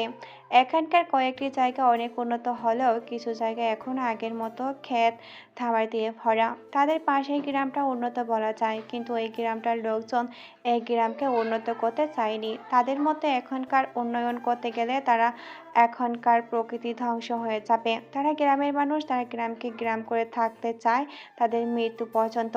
তারা এই গ্রামে কোনোরূপ পরিবর্তন মেনে নেয় না। তাই আজও তাদের আনন্দপুর প্রকৃতির সাথে মিশে আছে। এমন নয় এখানকার মানুষ জনের সামর্থ্য নেই ভালো থাকার, কিন্তু তারা নিজেরা এ জীবন বেছে নিয়েছে। চারপাশে টিন চন্দ্র মাটির ঘরে অপরূপ সৌন্দর্যে সঞ্জিত। আকসারা মাঠ ধরে হাঁটছে। সকালের শীতল বায়ু তাদেরকে ছুঁয়ে চলে যাচ্ছে। অনেকে তো পশম খাড়া দিচ্ছে। গ্রামের দিকে শীত পড়া শুরু করেছে। আজকে সবচেয়ে বড় আশ্চর্য হলো স্বয়ং আকসা। আসে তার ছেলেদের বেশভূষ ছেড়ে মেয়েদের মতো গাউন পরেছে। এটা অবশ্য সে বাধ্য হয়ে পড়েছে। অনামিকা একবার আকসার সকল কাপড় চোপড় ধুতে দিয়ে দিয়েছে ধোয়াখানায়। ওখানে ওয়াশিং মেশিন থাকলে অনামিকা একবার বলেন এখানে এসেছে গ্রামের পরিবেশ দেখতে, উপভোগ করতে। তাহলে শহরের সংস্কৃতি কেন মানাবো? যতদিন ওখানে ততদিন গ্রামের মানুষ হয়ে থাকবো। আকসা অনামিকা আকবরের মতটা বুঝতে পেরে মাহিন, রায়হান, আবেশের প্রায় সকলের কাছে যায় পোশাক ধার চাইতে। আবেশ সহ সকলে জানায় অনামিকা আকবর নাকি তার এখনকার পরা কাপড় চোপড় বাদে সব কাপড় চোপড় ধুয়ে দিতে দিয়েছে। রায়ানের কাছে যায়নি, কারণটা আমাদের জানা আছে। বাধ্য হয়ে রাজি হয় যে গাউন পরবে। অনামিকা একবার আসার সময় 7 কি 8টা গাউন নিয়ে নিজে চয়েস করে সকলের জন্য এনেছে। যে যার মতো বেছে নিতে পারে, কিন্তু সমস্যা হলো আকসা একটা গাউনও পছন্দ হচ্ছে না। শেষে গিয়ে রায়লার পছন্দ করা চেরি কালারের গাউনটা তার চোখ আটকায়, কিন্তু এটা তো রায়লা দেবেই না, আর আকসা তো এটা ছাড়া কিছুই পরবে না। এটা অবশ্য অনামিকা একবার আকসার জন্যই এনেছিলেন। আকসা গাউন পছন্দ না দেখে সে বেছে নেওয়া তো দূরের কথা, সে দেখেও নি, তাই ওটা রায়লা নিজের জন্য পছন্দ করে রাখে। অনেক কষ্টে রাজি করায় অনামিকা একবার রায়লাকে, কিন্তু বাসা থেকে মুখ ফুলিয়ে রয়েছে সে। হালকা হালকা কুয়াশা পড়েছে আর ঠান্ডাও। সকলে ঠিক করে তারা খেজুর রস খাবে, কিন্তু সমস্যা হলো গাছে কে উঠবে? আকসা শুধু গাছে উঠতে পারে, এত ভারী গাউন পরে তো আর গাছে চড়া যায় না। তাও আবার মেয়ে মানুষ। টি শার্ট বা শার্ট প্যান্ট হলেও কথা ছিল।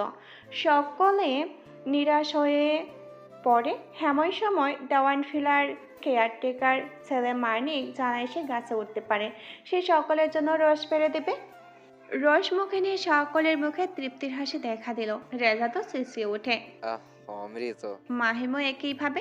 আজ গ্রামে না আসলে কি যে মিস করতাম। রেজা হেসেই বলল। তুই তো আসতেই যাচ্ছিলি না, আমি মা কত কষ্ট রাজি করিয়েছি আসতে। মাহিম শুধু হাসলো। রায়হান মজা করেই বলে উঠল, তারা কেউ আমার জন্য এই গ্রামের মেয়ে দেখ। আমি তো ঠিক করেছি আমি বিয়ে করলে এই গ্রামের মেয়েকেই বিয়ে করব। রায়ানের কথায় সকলে একযোগে হেসে উঠল। রাহা বলল, তা তুমি কি ঘর জামাই হয়ে থাকার ধান্দা ধরেছো নাকি ভাই? রায়লা এবার মুখ হলো। ভাইয়া, তুমি কি কাউকে পছন্দ করো নাকি? করলে বলো, আমরা সব ঠিক করে দিই। রায়হান হেসেই বলল। তা মহারানীর মুখে তাহলে কথা ফুটলো এখন। সকলে যখন হাসি মজাতে মশগুল, তখন আকসা তাদের থেকে একটু দূরে দাঁড়িয়ে হাতে রসের মগ মাঝে মাঝে মুখে দিচ্ছে।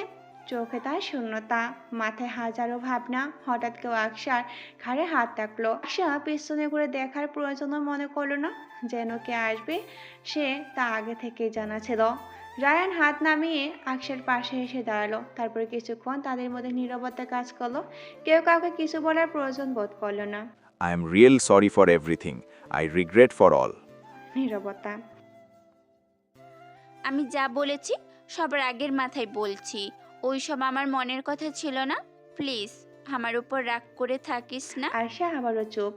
আকসা, আমি তোর এই চুপ থাকাটা মেনে নিতে পারি না, পারবও না, কোনো দিনেও না। আকসা প্লিজ কথা ক। আকসা আবারও চুপ। আল্লাহর দোহাই লাগি কথা ক। দরকার পড়ল মার আমারে, যত খুশি আমারে, তবুও একটাবার কথা ক। আকসা এবার চোখ তুলে রায়ানকে একবার দেখলো, তারপর চুপচাপ চলে যেতে নিল। রায়ান আকসার হাত ধরে ফেলে। আকসা এবার শান্ত চোখে চেয়ে রায়ানের দিকে। আল্লাহর দোহাই লাগি আকসা, কথা ক আমার লগে। আমার যে তোর এই চুপ থাকাটা সহ্য হইতাছে না, আমার বুকে ব্যথা করতাছে। আঙুল দিয়ে বুকে বা পাশটায় দেখিয়ে বলল, দেখ এখানে প্রচুর যন্ত্রণা হয় তুই এমন করে থাকলে। রায়ানের চোখ লাল। তাদের ঝগড়া হয়েছে 2 দিন হতে চলেছে, কিন্তু আজও আকসা চুপ। এর আগেও এদের ঝামেলা হয়েছে, কিন্তু এতটা সময় একটা চুপ থাকেনি। হয় থাপ্পড় মেরে বলবে, তুই আমার পার্সোনাল সম্পত্তি, তাই আমি তোরে কইতাছি কথা ক। না হয় আরও খাবি। এই অধিকার খাটানো রায়ানের খুব ভালো লাগতো। আকশা শান্ত কণ্ঠে বলল, ছাড় আমাকে। আগে বল মাফ করেছিস, আর চুপ থাকবি না, কথা কবি আমার সাথে। আকশা শুধু শান্ত চোখে চেয়ে হাতটা ছাড়িয়ে চলে গেল। কিছুটা দূরে আসতে আবেশ আকশাকে টেনে নিয়ে যায় একটা গাছতলায়। ও তোর হাত ধরলো কেন? তুই আমার বউ হয়ে কেমনে ওরে তোর হাত ধরতে গেলি? আকশা চুপ। কি হলো বল? আপনি এতটা নোংরা মানসিকতার কেমনে? তোকে ছোঁয়া প্রতিটা জিনিস আমি ঘৃণা করি। পারলে সব কিছুকে আমি আমার নিজের হাতে শেষ করব, ঠিক তোর মতো। এর জন্য যদি আমি নোংরাও হই, তাতে আমার কোনো সমস্যা নেই। আকশা এবার চলে যেতে নিলে আবেশ আকশার গাউনের ওড়না ধরে টান দিয়ে উঠে দাঁড়ায়। তুই যাস না বেশি দূর, আমার গায়ে লাগে রোদুর। আমার হৃদ মাঝারে আয়, নিয়ে যাবো বহুদূর। ও তুই যাস না বেশি দূর, আমার গায়ে লাগে রোদুর। আমার হৃদ মাঝারে আয়, নিয়ে যাবো অচিনপুর। আমার নেই কোনো আশা, পেলে তোর ভালোবাসা। সাথে বনাস নিতাম মন, খুশি থাকতাম ভরপুর।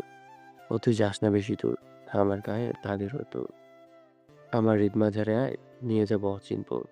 আকশা ভুরু কুচকে চিবিয়ে চিবিয়ে বলে, এটা শীতের মৌসুম, রোদ হয় নরম। আপনার কোথা থেকে লাগে এত গরম? আবেশ মেঘে রাগ দেখিয়ে বলে, দিলি দিলি আমার রোমান্টিক মুড থাকতে শীতের দিনে এক বালতি পানি ঢেলা। একটু থেমে বলল, তবু কি আমার প্রেম দেখলে পাশে আগুন ধরে ওঠে, তাই বারবার পানি ঢালতে আসস? আকশা রাগি চোখে তাকায়। তাও আমার বংশ করে করে তুই কেন করবি? তুই তো আমার বউ। আকশা রেগে চেঁচিয়ে ওঠে। You are my fucking husband. আবেশও চেঁচিয়ে ওঠে। পারসে তো এই এক পাল কইতে, চুমাচুমি তো কিছুই পারস না।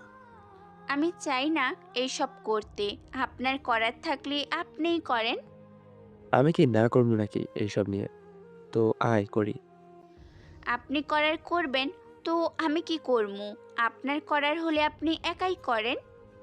একা কেমনে করবো? তুই না এলে তো হইব না। আকশা রেগে আঙ্গুল উঁচু করে বলে, আপনি আমি আপনি কি? আমি আপনি একটা আমি একটা কি? আকশা এতে যেন আরো রাগে। তারপর আঙ্গুল নামিয়ে বলে, হ্যাঁ। নষ্ট পুরুষ। কথা বলে চলে যাওয়ার জন্য পা বাড়ায় আকশা। পেছন থেকে আবেশ হালকা হেসে বলে, শুধু আপনার জন্য নেত্রী সাহেবা। তাদের এই দুষ্টু মিষ্টি ঝগড়া দুজন মানুষের একজনের চোখে পানি আর একজনের চোখে রাগ এনেছিল। কিন্তু কেই বা তারা, কেনই বা রাগ, কেনই বা পানি?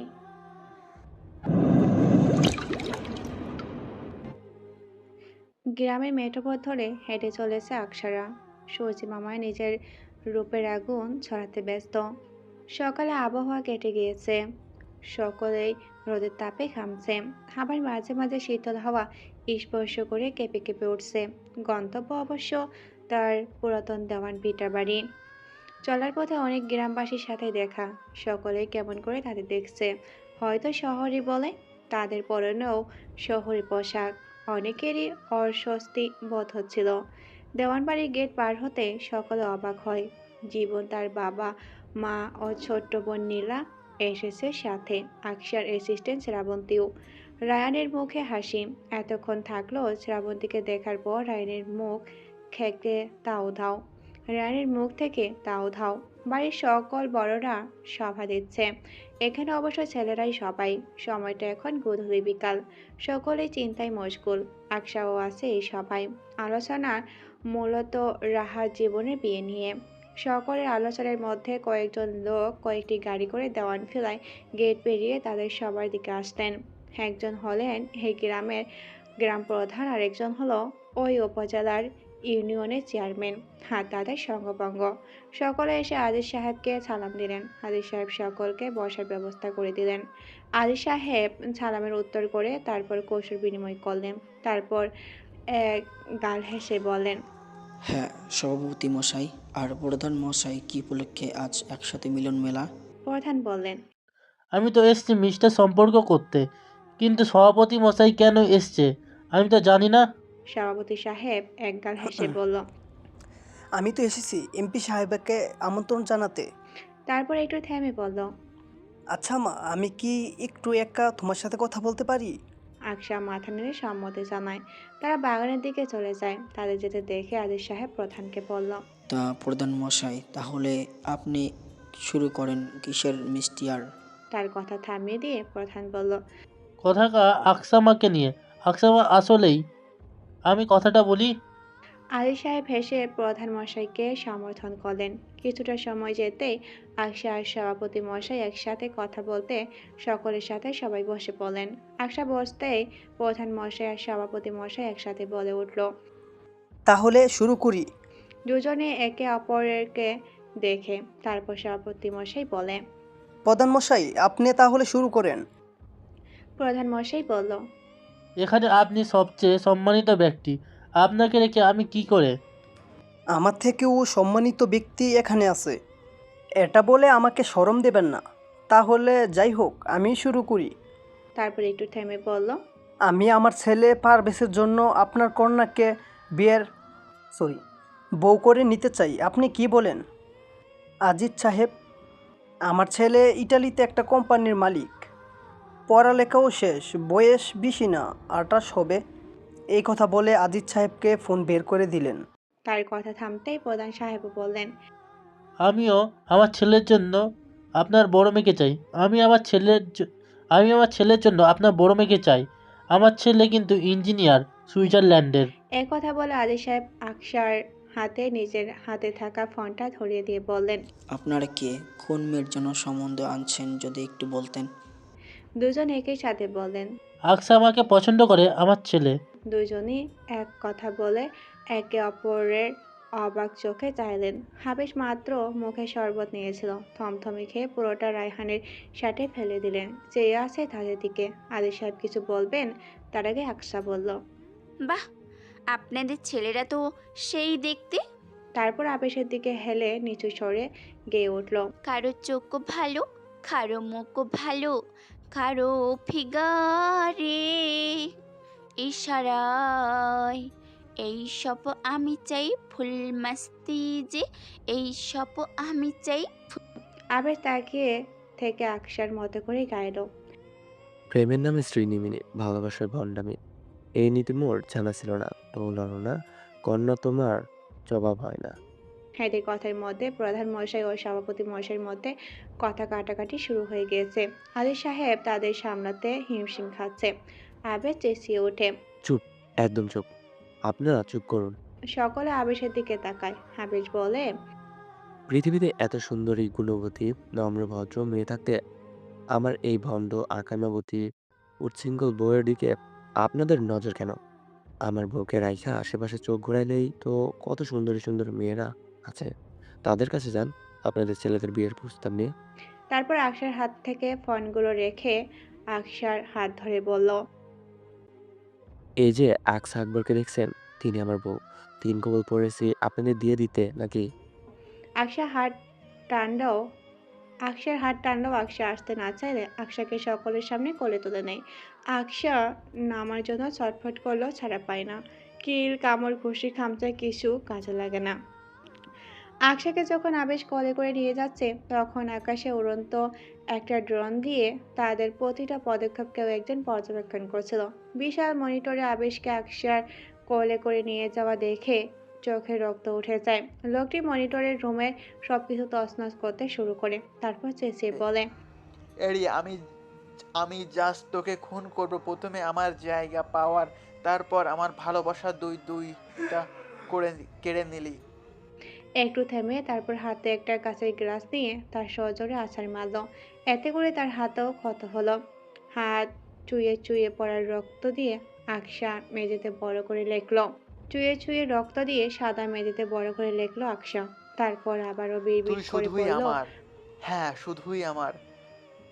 রোয়ানা, তুই আমার, আর আমার জিনিস আমি নিজেই ঠিক করে নিতে পারি। আর এতে আমার সামনে যেই আসুক, আমি তাকে নিজের হাতে শেষ করব। রক্তলাল নামটার দিকে চেয়ে। তারপর তার অ্যাসিস্ট্যান্ট এসে এমন অবস্থা দেখে আটকে উঠল। তাড়াতাড়ি করে উঠতেই সে নিজের হাতে লাগা রক্ত তার অ্যাসিস্ট্যান্টের সাদা শার্টে মুছে, যেন তা খুব নোংরা তরল। তারপর পাশের রুমে গেল। সেই রুমে আকশার ছবি দিয়ে ভরা। চার দেওয়ালে শুধু আকসারের ছবি, কিছু তার আঁকা, কিছু ক্যামেরায় তোলা। স্বয়ং আকসার কাছেও তার এত এত ছবি নেই। 3টি দেওয়ালে আকসার ছবি দিয়ে ভরা থাকলেও একটি দেওয়ালে তার আঁকা একটি বড় ছবি শুধু। সে সেই ছবির সামনে গিয়ে দাঁড়ায়। তার অ্যাসিস্ট্যান্টও তার পাশে এসে দাঁড়ায়। সেই ছবিটার দিকে চেয়ে বলে, আমার বিডি যাওয়ার ব্যবস্থা করো কুইক। আমি এই পোস্টেরটা শেষ করতে আমার আরুয়ানার কাছে যেতে চাই। অ্যাসিস্ট্যান্ট চোখ তুলে কিছু বলতে যাবে, তার আগে লোকটি বলে উঠল, চোখ তুলিস না মাইকেল, আমার তোকে অনেক পছন্দ হয়েছে। আমি চাই না আমার নারীর দিকে যে তুই নিজের প্রাণ হারাস। মাইকেল নামের ছেলেটির সাথে সাথেই ঘাবড়ে যায়, চোখ নামিয়ে বলে, ওকে, আমি সব ব্যবস্থা করছি বস। আকসাকে কোলে করে নিয়ে আসার সময় আকসা অনেক কষ্টে আকসা আবেশের থেকে ছাড়া পেয়ে পালিয়ে, তারপর তাদের আর দেখা হয়নি। এখন সময় 7টা 6 মিনিট। সকালে করিডোরের সেই জায়গাটা বসেছে বিভিন্ন পদের হালকা নাস্তা নিয়ে। আবেশ এসেছে অনেকক্ষণ, কিন্তু আকসার কোনো দেখা নেই। সে তার পাশের জায়গাটা তার জন্য রেখেছে। তার এক পাশে রায়হান বসা, হঠাৎ তার পাশে নীলা এসে বসলো। আবেশ কিছু বলতে গিয়ে বলতে পারল না। রাগে রায়হানের হাত খামচে ধরল। রায়হান অনেক কষ্টে নিজের চিৎকার কন্ট্রোল করে আবেশের কানের কাছে এসে বলল, ভাই, তোর রাগ লাগলে ওরে অন্য জায়গাতে যেতে ক, তারপর ও আমারে ছাড়। আমি তোর কি করছি? হ্যাঁ? আবেশ রেগে বলল। তুই বল ওরে উঠতে, এই জায়গাতে আমার বউ বসবে। রায়হান বলল, আমি কেন বলবো? আমার কি খাইয়ে দাইয়া কাজ নাই? কথা বলতে দেরি, আবেশের হাতের চাপ বাড়াতে দেরি নেই। রায়হান চেঁচিয়ে ওঠে। বলছি বলছি, স্যার আগে মেরি বাপ। আবেশ একই ভঙ্গিতে বলে, আগে বল। আর I don't interested your mom. I have a beautiful wife. Raihan কিছু বলবে তার আগে আকসা, রাইলা আর রাহা সিঁড়ি বেয়ে তাদের দিকে আসে। আবেশ রায়হানকে ধাক্কা দিয়ে আকসার জন্য জায়গা তৈরি করে ফেলে। রায়হান বলে, তুই আমার বন্ধু নাকি শত্রু বলতো? আকসার দিকে চেয়ে আবেশ বলে, তুই যা মনে করিস, আর আমি আমার বউয়ের জন্য সব চইতে রাজি। এইদিকে আকসার চোখ যায় নীলার দিকে। তার মুখে বাঁকা হাসি দেখা দিল। সে রাইলার কানের কাছে গিয়ে রাইলার সোনার মতো করে বলল, এ মা, রায়লা বেবি দেখো, নতুন নায়িকার আবির্ভাব হয়েছে। নায়ক একটা, নায়িকা 2টা, ভিলেন একটা, কেমন না? রায়লা বুঝতে পারে আকসা তাকে খোঁচা দিল। সে চুপ হয়ে গেল। এইদিকে আকসা এসে জীবনের পাশে বসে। আবেশের মুখ মলিন হয়ে গেল। আবেশ আর আকসা মুখোমুখি। আবেশ রাগি চোখে চেয়ে, সে এত কষ্ট করে আকসার জন্য জায়গা রাখলো, আর আকসা কিনা তাকে ইগনোর দেখালো, তাকে ইগো দেখালো। এইসব ভাবনার মাঝে রায়লা আকসার জন্য রাখা জায়গাতে বসতে গেলে রায়হান তাকে তার পাশে বসিয়ে দেয়। রায়লাও বসে পড়ে। সকলে বসতে আড্ডা মেজে ওঠে। এখানে জীবন আর রাহার বিয়ে নিয়ে মজা ফাস্তামো শুরু হয়। আড্ডার এক সময় নীলা বলে ওঠে, আমি শুনলাম আবেশ ভাইয়া নাকি অনেক সুন্দর গায়। আমার জন্য, আই মিন আমাদের আসার উপলক্ষে একটাবার কি গান গাইবেন প্লিজ ভাইয়া? আকসা নীলার এমন ন্যাকামি করতে দেখেই বলে, আচ্ছা নীলা, তুমি কি দিনে রাতে 2-3 বেলা করে নাপার বদলে ন্যাকামের ওষুধ খাও নাকি? হুম? নীলা অবাক হয়, মানুষ কিভাবে এত সহজে মানুষের মুখের উপর এমন কথা বলে। আকসার কিছু বলতে যাবে, তার আগে আবিরা আকসার মুখ চেপে ধরে হেসে বলে, তুমি কিছু মনে করো না, ও মজা করছে। আকসার মুখ থেকে হাস সরিয়ে বলে, আমি মোটেও মজা করিনি। ও কি আমার বান্ধবী নাকি আমি ওর সাথে মজা করব? তারপর নীলাকে শোধায়, এই মেয়ে শোনো, আমার সামনে এমন ন্যাকামি করবা না, ওকে?